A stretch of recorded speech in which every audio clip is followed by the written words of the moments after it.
न्यायालयाने वाल्मिक कराड व त्यांच्या गँगच्या विरुद्ध आज आरोप निश्चित केलेले आहेत. दिनांक 9 डिसेंबर 2024 रोजी संतोष देशमुख यांचा कट करून संगनमताने आरोपींनी खून केला आणि त्याचप्रमाणे यातील काही पुरावा नष्ट करण्याचा प्रयत्न केला. याला कारण म्हणजे वाल्मिक कराड याला जी खंडणी जो मागत होता ती खंडणी अबाडा कंपनीकडनं मिळण्यास अडथळा संतोष देशमुख यांनी केला. याकरिता त्यांचा खून करण्यात आला अशा रीतीचा सरकारतर्फे आम्ही आरोप प्रस्तावित केला. न्यायालयाने आरोप त्याप्रमाणे आज निश्चित केले. एकूण सगळ्या आरोपींच्या विरुद्ध आज निश्चित करून त्याची पुढील तारीख आता 8 जानेवारी ही तारीख ठेवलेली आहे. आजही आरोपींतर्फे पुन्हा हे आरोपी निश्चितची सुनावणी लांबणीवर टाकण्याचा प्रयत्न झाला.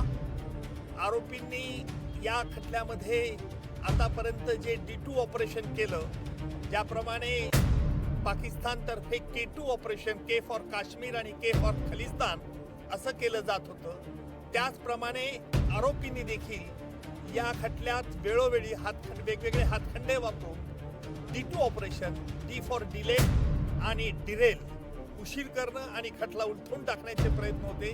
त्याला आज आरोप निश्चित झाल्यामुळे या प्रयत्नांना चाप बसलेला आहे आणि यापुढचं सुनावणी, यापुढे जी 9 तारखेला सुनावणी आहे त्यामध्ये सरकारतर्फे कागदपत्र ज्यांच्यावरती प्रॉसिक्युशन भिस्त ठेवत आहे ती कागदपत्र आरोपीला मान्य आहेत किंवा अमान्य आहे याच्याकरता विचारलं जाईल.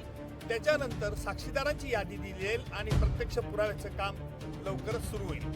आरोपींच्या वतीने वारंवार वकील बदलले जात होते, त्याबद्दल देखील आज कोर्टाने नाराजी व्यक्त केली. काय नाही, त्यालाच आम्ही आज आक्षेप घेतला की आरोपींतर्फे जे वेळोवेळी वकील बदलण्याचा त्यांना अधिकार आहे, नाही असं नाहीये, परंतु वेगवेगळ्या 30 कारणं ही पुन्हा न्यायालयापुढे मांडण्यात येत होती. म्हणून आम्ही न्यायालयाला विनंती केली की न्यायालयाने यापूर्वी देखील त्यांच्या म्हणण्यावरती आपलं म्हणणं, त्यांचं म्हणणं ऐकलेलं आहे.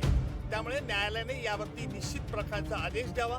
त्याप्रमाणे निश्चितपणे आज न्यायालयाने प्रत्येक आरोपीला विचारलं, तुमच्या विरुद्ध हे आरोप ठेवण्यात आलेले आहेत. सगळे आरोप तुरुंगातच होते. आरोपींनी आरोप मान्य नाही असं सांगितलंय आणि न्यायालयाने त्याकरता ते रेकॉर्ड जेलमध्ये पाठवण्यात येईल आणि जेलमधून त्यांची स्वाक्षरी झाल्यानंतर पुन्हा खटल्याच्या कामाकरता सुरुवात होईल. मात्र संपूर्ण प्रकरण फास्ट ट्रॅक वरती घेतलं जाईल का? फास्ट ट्रॅक वरती चालेल?